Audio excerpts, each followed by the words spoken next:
বিরামপুরে জিয়াউর রহমানের জন্মবার্ষিকী উপলক্ষে দোয়া ও আলোচনা সভা অনুষ্ঠিত।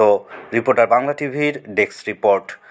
দিনাজপুরের বিরামপুরে শহীদ রাষ্ট্রপতি জিয়াউর রহমানের ৮৯তম জন্মবার্ষিকী উপলক্ষে আলোচনা সভা ও দোয়া মাহফিল অনুষ্ঠিত হয়েছে।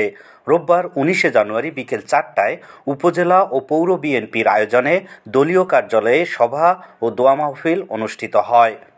পৌর বিএনপির সাধারণ সম্পাদক রেজাউল করিম রেজুর সঞ্চালনায় ও পৌর বিএনপির সভাপতি হুমায়ুন কবিরের সভাপতিত্বে বক্তব্য রাখেন উপজেলা বিএনপির সভাপতি মিয়া মোহাম্মদ শফিকুল ইসলাম মামুন, উপজেলা বিএনপির সাধারণ সম্পাদক মঞ্জুর এলাহি চৌধুরী রুবেল, পৌর বিএনপির সহসভাপতি হুমায়ুন কবির মিলন, উপজেলা যুবদলের সদস্য সচিব অ্যাডভোকেট মিয়া শিরন আলম, বিরামপুর ডিগ্রি কলেজের সাবেক ভিপি দেলোয়ার হোসেন মোল্লা, পৌর স্বেচ্ছাসেবক দলের আহ্বায়ক আব্দুর রব তোতাসহ উপজেলা, পৌর, ইউনিয়ন, ওয়ার্ড বিএনপি এবং অঙ্গ সহযোগী সংগঠনের নেতৃবৃন্দের পাশাপাশি স্থানীয় প্রিন্ট ও ইলেকট্রনিক মিডিয়া সাংবাদিকবৃন্দ উপস্থিত ছিলেন।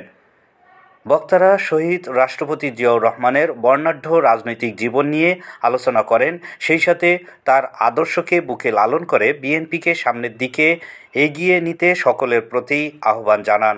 আলোচনা সভা শেষে শহীদ রাষ্ট্রপতি জিয়াউর রহমানের আত্মার মাগফিরাত ও বেগম খালেদা জিয়ার সুস্থতা কামনা করেন এবং জুলাই অভ্যুত্থানে নিহত সকল শহীদদের আত্মার মাগফিরাত কামনায় মোনাজাতের মধ্য দিয়ে অনুষ্ঠানের পরিসমাপ্তি হয়। স্ত্রী সন্তানকে ফেলাই লেখে জমিন থেকে বিদায় হয়েছে, ও আল্লাহ তার তুমি শহীদের মর্যাদা দিয়ে দাও। ও আল্লাহ মুমিনের খাতায় তোর নামটা লিখে নাও, কবর খানা জান্নাতের মাকাম অবস্থায় আছে। আমাদের ঘরে জিনিস চুরি করে নিয়ে যাচ্ছে অন্যজনা, আমরা মনে মনে ভাবি কিন্তু বলতে পারি না। আজকে আলোচনা সবাই এটাই আলোচনা হোক, আগামী দিনে বিএনপি কিভাবে রাষ্ট্র সমাজকে অধিষ্ঠিত হবে, আমাদের প্রতিবাদ করা দল বল সহ সব